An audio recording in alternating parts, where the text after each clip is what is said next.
할렐루야 하면서 우리 박수로 환영하십시다. 할렐루야. 할렐루야.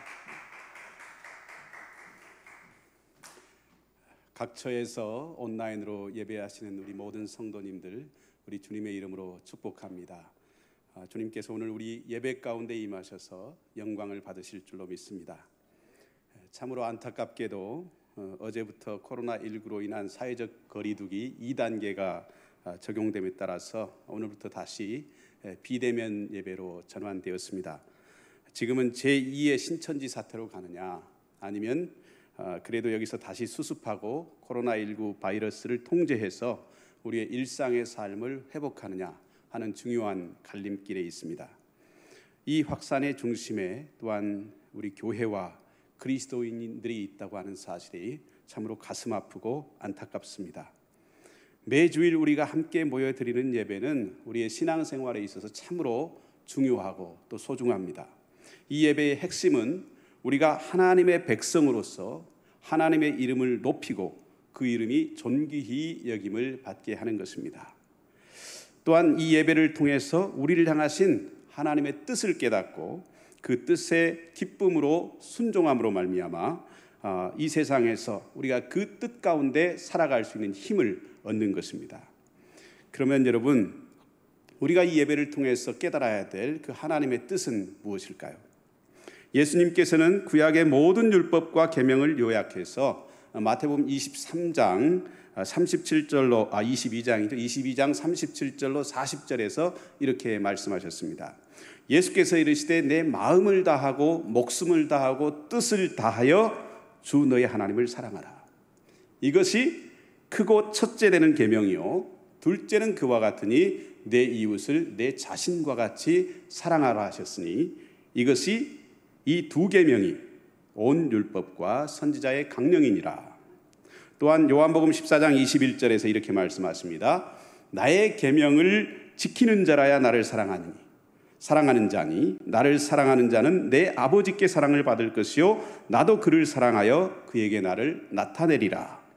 여러분, 여기서 나의 계명이라고 말씀하십니다. 나의 계명을 지키는 자는, 여러분이 나의 계명은 무엇입니까? 요한복음 13장 34절에 보니까 이렇게 말씀하십니다.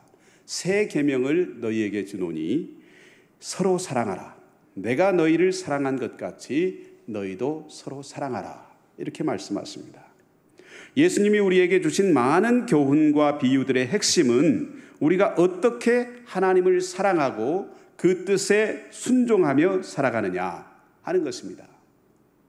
우리가 눈에 보이지 아니하는 하나님을 사랑하는 방법은 곧 우리 눈에 보이는 이웃을 내 몸처럼 돌아보고 사랑함으로써 하나님이 어떤 분이신지를 세상 속에 드러내는 데 있습니다.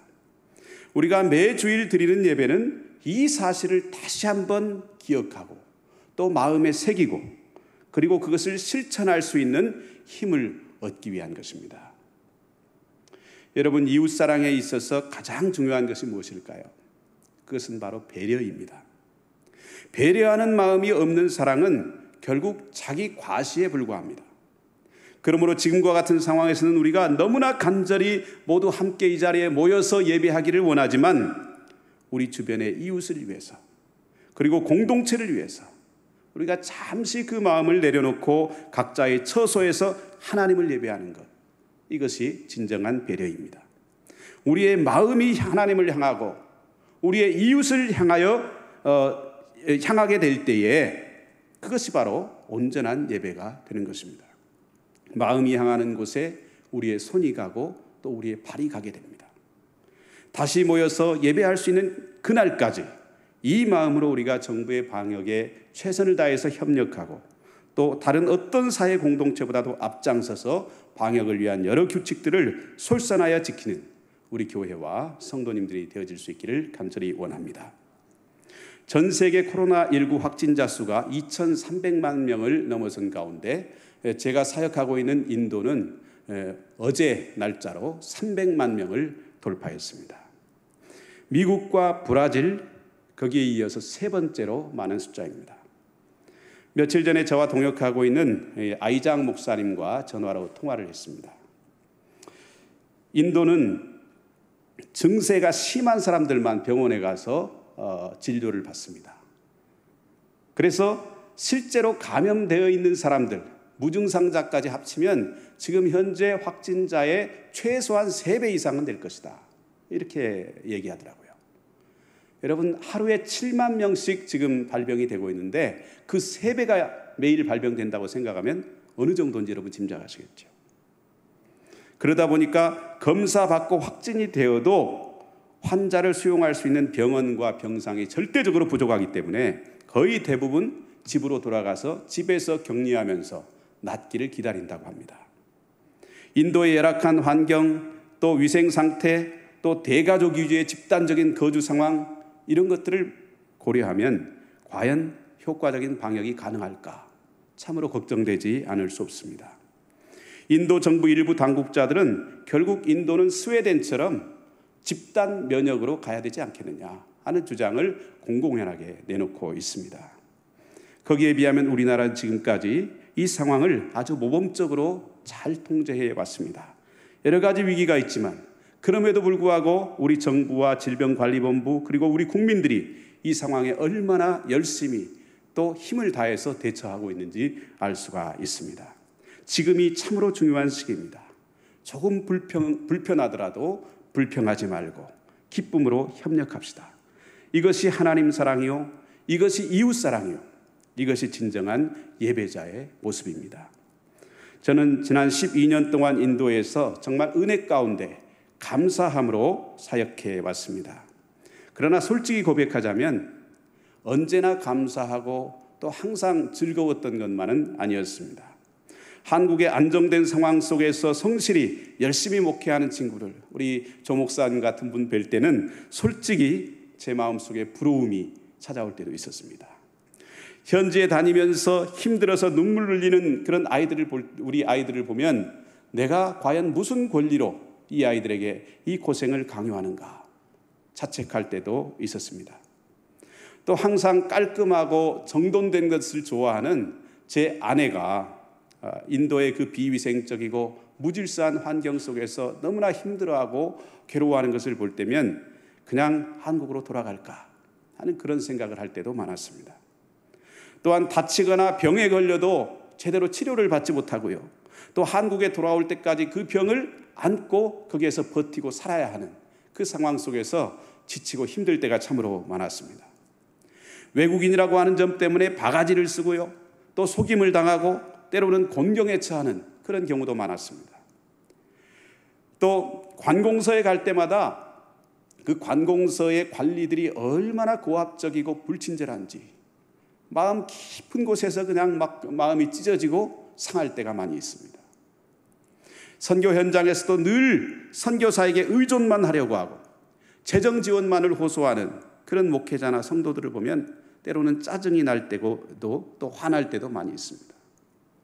사실 제가 인도를 떠나야 될 이유를 찾는다면 아마 최소한 100가지는 이 자리에서 여러분에게 말할 수 있을 것 같습니다.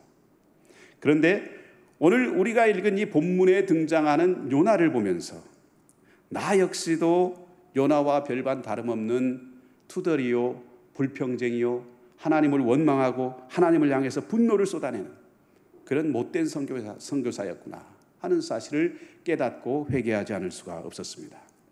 오늘 본문에는 이처럼 불평하고 분노하는 요나의 모습과 그럼에도 불구하고 그를 달래고 어르고 설득하시는 우리 하나님의 모습이 잘 대조되어서 나타나고 있습니다. 여러분 아시다시피 요나는 북이스라엘의 예언자입니다.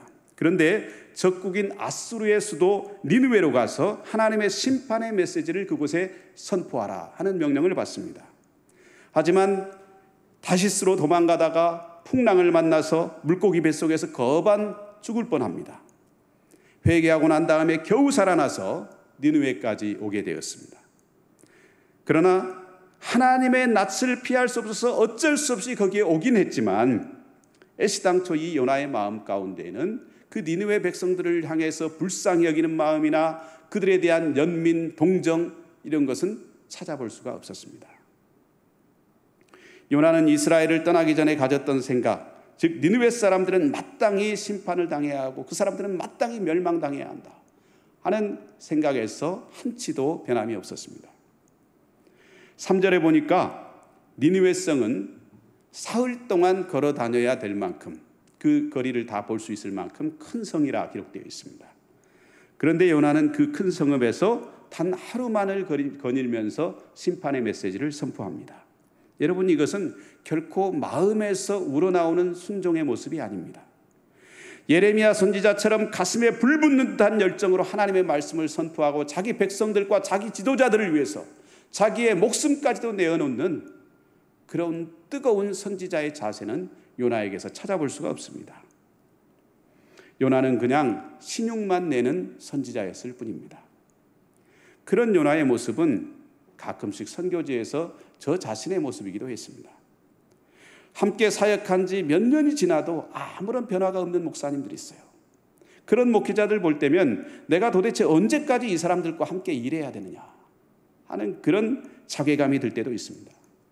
수년 동안 도와주고 권면하고 격려하는데도 여전히 선교사를 볼 때 이 선교사를 내가 어떻게 이용해 먹을까? 어떻게 재정을 더 받아낼까?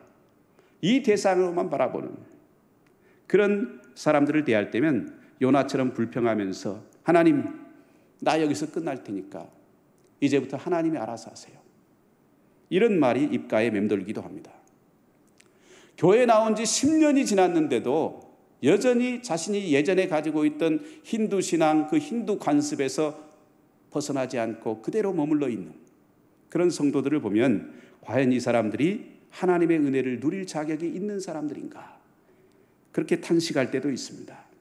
하지만 그럴 때마다 하나님은 제게 이 요나에서 4장의 이야기를 들려주십니다.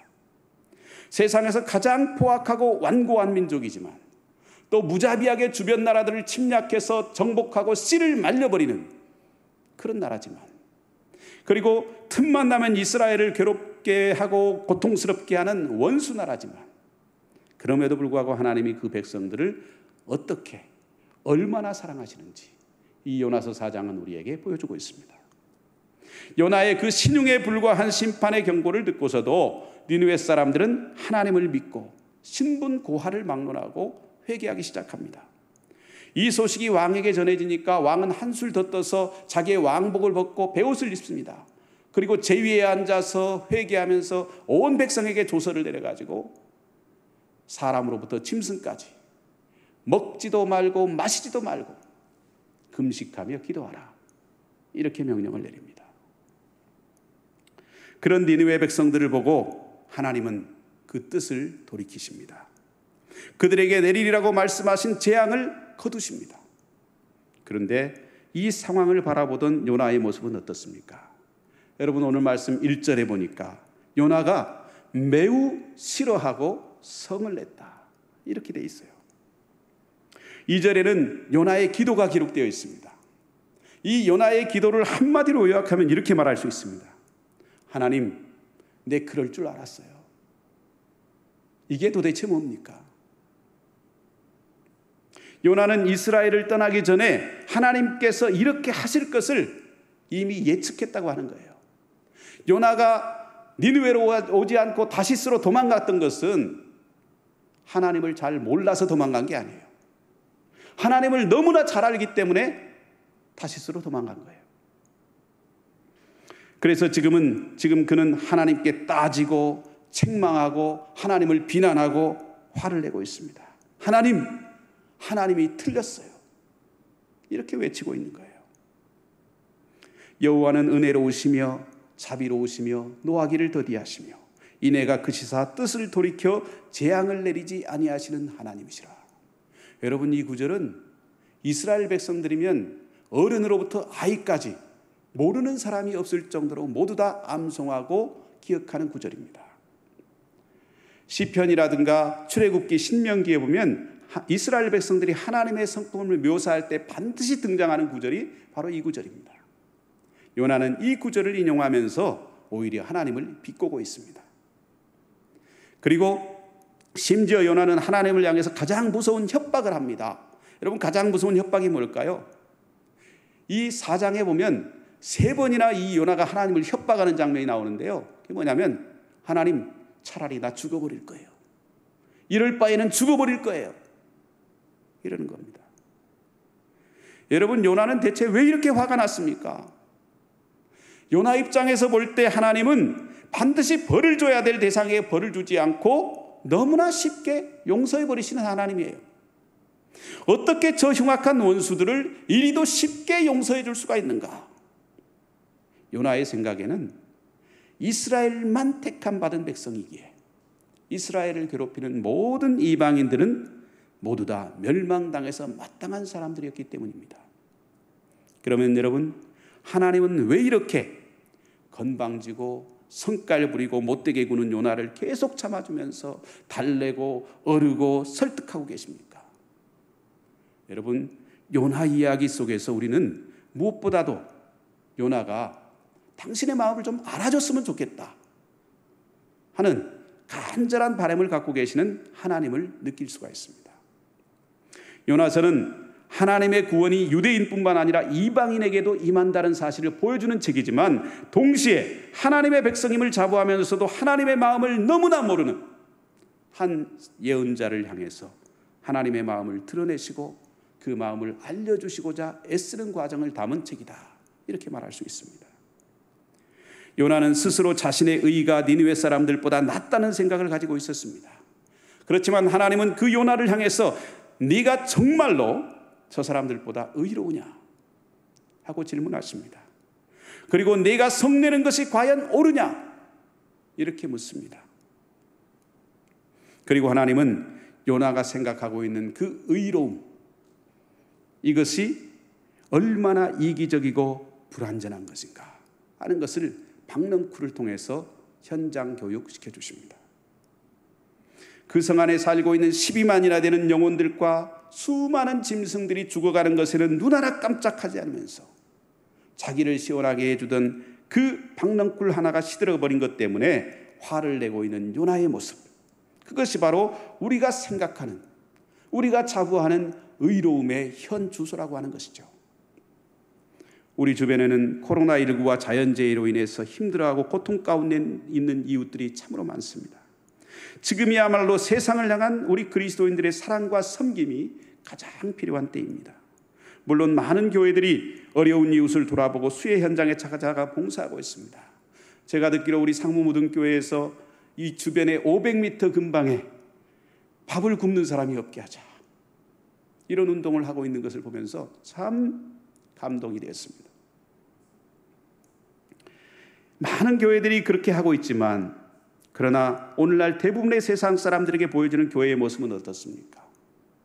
교회와 그리스도인들은 항상 불평, 불만이 가득한 사람들이에요. 늘 시끄럽고 항상 잔뜩 화가 난 표정만 보여지는 사람들, 이것이 바로 오늘날 세상 사람들에게 보여지는 그리스도인의 모습입니다. 여러분, 우리 그리스도인의 영향력은 결코 목소리 크기로 나타나지는 것이 아닙니다. 물론 세상을 향한 예언자적인 외침이 필요할 때도 있습니다. 그러나 그 외침은 우리 그리스도인들이 스스로를 희생하면서 이 세상에 소외되고 고통받는 이웃들을 위해서 헌신하게 될 때에 세상 속에서 영향력을 발휘할 수 있게 됩니다. 하지만 오늘날 일부 교회와 그리스도인들의 외침은 외부에서 바라볼 때 하나님의 사랑과 공의의 측면보다는 집단 이기주의, 정치 이데올로기에서 비롯된 증오와 혐오의 표현들, 이렇게밖에 들려지지 않고 있다고 하는 사실, 이건 너무나 안타까운 현실이 아닐 수 없습니다. 이는 결국 니느웨 백성들의 영혼보다도 자신을 시원케 해준 그 박농쿨 하나를 더 소중하게 여기면서 화를 내고 있는 요나의 모습과 별반 다를 바가 없습니다. 이럴 때일수록 우리는 하나님 앞에서 더욱 겸손히 우리 자신을 내려놓고 예수님의 자기 희생과 사랑의 십자가의 정신으로 이 세상을 어떻게 섬길 수 있는지를 성찰해야 할 때입니다. 결국 이 세상을 변화시키는 힘은 우리의 말이 아니라 우리의 섬김에서 나오기 때문입니다. 얼마 전에 제가 존경하는 목사님 한 분이 페이스북에 이런 글을 쓰셨더라고요. 오늘 요나의 이야기와 더불어서 우리가 깊이 새겨들을 필요가 있는 말씀 같아서 여러분께 소개를 해드립니다. 교회는 세상을 변화시키려 하지 말아야 한다. 지금 세상이 있는 그대로 괜찮다는 말이 아니라 너는 틀렸고 나는 옳다, 라고 하는 구도 속에서 교만과 정죄의 덫에 갇히게 된다는 말이다. 세상을 바꾸겠다거나 책임지겠다고 하는 열정은 그것이 해내는 일보다 초래하는 부작용이 더 크다. 물론 위기의 때에 보네퍼처럼 목숨을 내어놓고 역사 앞에 책임 있는 응답을 해야 한다.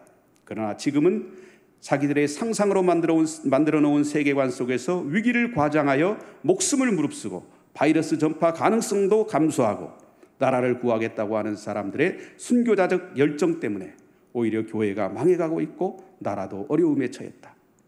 이제 교회는 하나님을 예배하고 서로 사랑하고 그 사랑을 지역사회와 나누면서 삶에서 만나는 이들을 긍휼히 여기고 겸손히 하나님과 동행하며 하나님 나라의 원리가 몸에 배어있는 사람들을 길러내야 한다. 교회가 세상에 비친 것은 자신의 존재를 알리려는 횃불이나 네온사인이 아니라 소박하게 생활할 때 자연스럽게 새어나오는 빛인 것이다. 산 위의 동네가 감춰지지 못할 것이다 라는 말이 그런 말이다. 그런 교회를 통해서 하나님은 세상을 변화시킬 것이다. 그 교회는 무엇보다 겸손한 교회이다. 이 교회가 이제라도 정신을 차리고 새 출발을 하려고 한다면 그 출발점은 바로 겸손한 교회이다. 사랑하는 성도님들, 우리가 세상을 변화시키겠다는 욕심을 버리고 내가 먼저 겸손히 예수 그리스도로 말미암아서 변화될 때 하나님은 나를 통해서 이 세상을 변화시킬 것입니다. 이 변화에 있어서 가장 중요한 핵심은 하나님의 마음을 아는 것입니다. 오늘 본문의 니느웨 사람들은 이 세상에서 하나님의 구원으로부터 소외된 채 살아가고 있는 모든 백성들을 가리킵니다. 요나의 눈으로 볼 때 구원받을 자격이 없는 사람들, 저주받아 마땅한 사람들이, 그러나 하나님은 그들까지도 사랑하십니다. 디모데전서 2장 4절은 이렇게 선포합니다. 하나님은 모든 사람이 구원을 받으며 진리를 아는 데 이르기를 원하시느니라. 니느웨 백성들이 지금은 비록 하나님을 대적하면서 살고 있지만 하나님은 그들도 사랑하고 계시고 그들을 용서하고 구원하시기 위해서 지금도 기다리고 준비하고 계신다고 하는 사실이에요. 이 사실을 하나님은 요나에게 알리고 싶으셨던 겁니다. 하나님은 어떻게든지 그들을 용서해 줄 핑곗거리를 찾고 계십니다. 그리고 당신의 그 마음을 알아줄 때까지 요나를 계속해서 설득하고 또 설득하셔요. 요나야, 네가 지금 왜 그렇게 화를 내니? 저 사람들 한번 봐라. 네가 그렇게 성의 없이 신용만 내는 심판을 선포했는데도 저 사람들이 저렇게 열심히 회개하고 나를 찾고 있지 않느냐. 저 사람들이 그렇게 못되게 굴었던 것은 나를 잘 몰랐기 때문이야. 네가 내 마음 좀 알아줬으면 좋겠어. 너도 내 마음을 품고 그렇게 살아줬으면 좋겠어. 여러분을 너무 힘들게 하는 어떤 분이 계십니까? 하나님은 이렇게 말씀하실 겁니다. 지금 저 사람이 저러는 것은 잘 몰라서 그런 거야. 네가 내 마음을 그에게 좀 전해줄 수 없겠니? 예수님은 십자가 위에서 자신을 조롱하고 당신이 입으셨던 옷을 서로 갖기 위해서 제비 뽑는 군인들을 향해서 어떻게 말씀하셨습니까? 아버지, 저들이 자신이 하는 일을 잘 알지 못합니다. 저들의 죄를 용서해 주소서. 여러분, 이 마음으로 우리가 세상을 볼 때에 우리 눈에 하나님의 긍휼하심과 구원을 기다리고 있는 수많은 영혼들이 보이게 됩니다. 하물며 이 큰 성읍 니느웨에는 좌우를 분별하지 못하는 자가 12만여 명이요 가축도 많이 있나니 내가 어찌 아끼지 아니하겠느냐. 요나서는 이 질문으로 맞춰집니다. 소위 열린 결말입니다. 결말은 여러분들이 상상하라는 것이죠. 여러분, 기록되지 않은 이 이야기의 결말은 어떻게 끝났을까요? 아마도 요나는 하나님의 마음을 깨닫고 자신의 교만을 회개했을 것입니다. 그리고 하나님의 백성들에게 자신이 알게 된 그 하나님의 마음을 알려주고 싶어서 이 요나서를 기록했을 것입니다. 만약 요나가 끝까지 하나님을 알지 못한 채 자기 의와 선민 사상에만 빠져 있었다고 한다면 오늘날 요나서는 존재할 수 없을 것입니다. 오늘 이 시대를 살아가는 우리가 가장 경계해야 할 것도 바로 이 자기 의와 선민 사상입니다. 여기에 한번 빠지면 결코 하나님의 마음을 알 수가 없습니다. 그분의 마음으로 세상을 섬길 수가 없습니다.